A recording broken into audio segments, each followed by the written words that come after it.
ओम गंग गणपते नमः। इस वीडियो में हम सफला एकादशी व्रत कथा सुनेंगे। एक बार धर्मराज युधिष्ठिर कहने लगे कि हे जनार्दन, आप कृपा करके मुझे पोष माह के कृष्ण पक्ष की एकादशी के विषय में बतलाइए।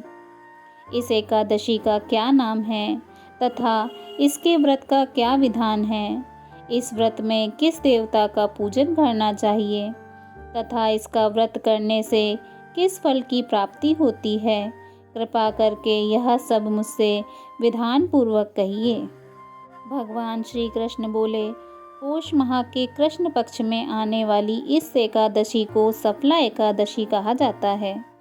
इस एकादशी के देवता श्री नारायण जी हैं।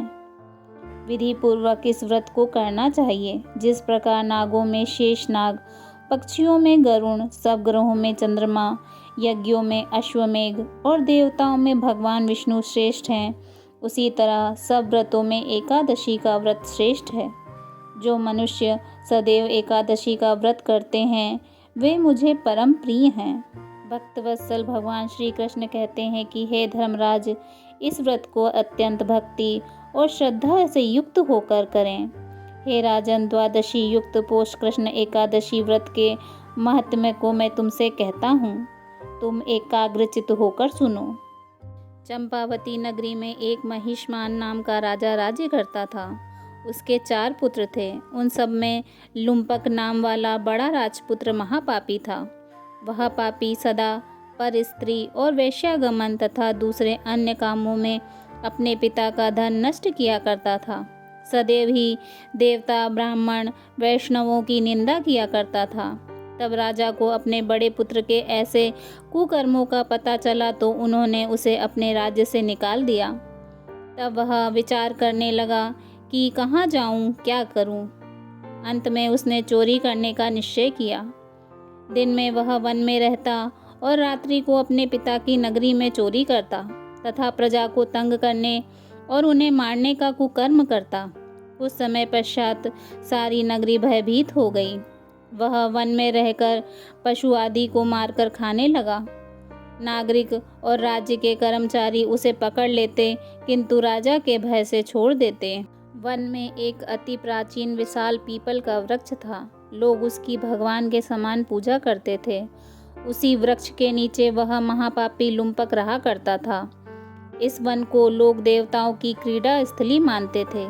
कुछ समय पश्चात पौष कृष्ण पक्ष की 10वीं के दिन वह वस्त्रहीन होने के कारण शीत के चलते रात्रि में सो नहीं सका। उसके हाथ पैर अकड़ गए। सूर्योदय होते होते वह मूर्छित हो गया। दूसरे दिन एकादशी को मध्याह्न के समय सूर्य की गर्मी पाकर उसकी मूर्छा दूर हुई। गिरता पड़ता वह भोजन की तलाश में निकला। पशुओं को मारने में वह समर्थ नहीं था, अतः पेड़ों के नीचे गिरे हुए फल उठाकर वापस उसी पीपल वृक्ष के नीचे आ गया। उस समय तक भगवान सूर्य अस्त हो चुके थे। वृक्ष के नीचे फल रखकर कहने लगा, हे भगवान, अब आपके ही अर्पण हैं ये फल, आप ही तृप्त हो जाइए। उस रात्रि को दुख के कारण वह सो नहीं सका।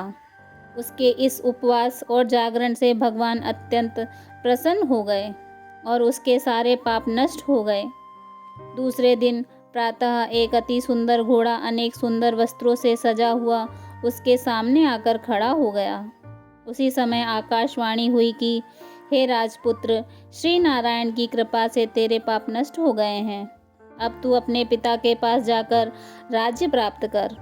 ऐसी वाणी सुनकर वह अत्यंत प्रसन्न हुआ और दिव्य वस्त्र धारण करके भगवान आपकी जय हो कहकर अपने पिता के पास गया। उसके पिता ने प्रसन्न होकर उसे समस्त राज्य का भार सौंप दिया और स्वयं वन के रास्ते चल दिए। अब लुम्पक शास्त्रानुसार राज्य करने लगा। उसके स्त्री, पुत्र आदि सारा कुटुंब भगवान नारायण का परम भक्त हो गया। वृद्ध होने पर वह भी अपने पुत्र को राज्य का भार सौंपकर वन में तपस्या करने चला गया और अंत में वैकुंठ को प्राप्त हुआ।